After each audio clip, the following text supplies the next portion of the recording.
ఆధిపత్యం చెలాయిస్తారు. For example Karunakar Reddy ఉన్నాడు. ఇదివరకు ఒకప్పుడు నేను అబ్జర్వ్ చేసిన ఈవోల్లో అప్పట్లో ఉన్నటువంటి మన రమణాచారి గారు ఉన్నప్పుడు రమణాచారి గారి డామినేషనే నడిచేది. కరుణాకర్ రెడ్డి అప్పుడు ఈవోగా ఉన్నారు. తర్వాత కరుణాకర్ రెడ్డి ఇది ఫస్ట్ ఇది ఆదికేశవ నాయుడు ఉన్నప్పుడేమో ఈవో డామినేషన్ కంటే ఆదికేశవ నాయుడు డామినేషన్ నడిచేది చైర్మన్ గా. రమణాచారి ఉన్నటువంటి సందర్భంలో ఈవో డామినేషన్ నడిచేది. అయితే కరుణాకర్ రెడ్డి జాగ్రత్తగా కొంత తన పన్ను తను చేయించుకునేవాడు అనమాట. తర్వాత వచ్చేటప్పటికి సుబ్బారెడ్డికైనా అంతే. అంటే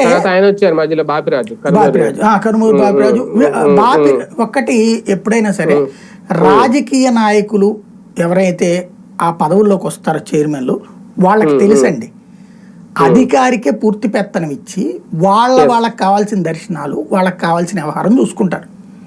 అట్లాగే అడ్మినిస్ట్రేషన్ లో ఎంతవరకు ఇన్వాల్వ్ కావాలో అంతవరకు ఇన్వాల్వ్ అవుతారు. ఈవో వాళ్ళకి సజెస్ట్ చేస్తారు, సార్ ఇట్లా జరిగిందని చెప్పాలి. ఈవో బాధ్యత, అడ్మినిస్ట్రేషన్ ఫైనల్ అయితే జేఈఓలే బాధ్యత. చైర్మన్ అనేటటువంటి వాళ్ళు అదేమంటున్నాం దాన్ని ధర్మకర్తలు.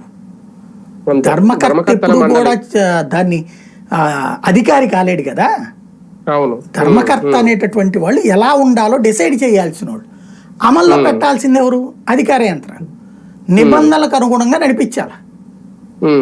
అది మామూలుగా ఇప్పుడు ఏమైపోయిందంటే ఇదివరకు ఉన్నప్పుడు వాస్తవంగా వైవి సుబ్బారెడ్డి ఉన్నా లేకపోతే ఆ తర్వాత కరుణాకర్ రెడ్డి వచ్చినా ధర్మారెడ్డి డామినేషనే నడిచింది. ధర్మారెడ్డి ఉన్నంతసేపు ఓ రకంగా చెప్పాలంటే వీళ్ళు అప్పుడంతా నాశనం చేశారు, అప్పుడంతా తిట్టుకుంది వైసీపీ వాళ్ళు పచ్చిబూతులు తిట్టుకున్నారు జగన్ని. పచ్చిబూతులే. ఎందుకంటే బ్రేక్ దర్శనం అంటే దూరం నుంచి దర్శనం పెట్టించడం, ఆ జయ విజయుల విగ్రహం లేకపోతే ఇంకొక అడుగు దగ్గరికి వరకు పెట్టడం, రెగ్యులర్ గా ఉండేటటువంటి L1లు L2లు L3లు తీసేయడం, జనరల్ బ్రేకులు తీసేయడం, టైమింగ్లు తీసేయడం. అసలు వైఎస్ఆర్ కాంగ్రెస్ పార్టీకి సంబంధించినటువంటి ప్రజాప్రతినిధులే అక్కడ వెదవలైపోయారు.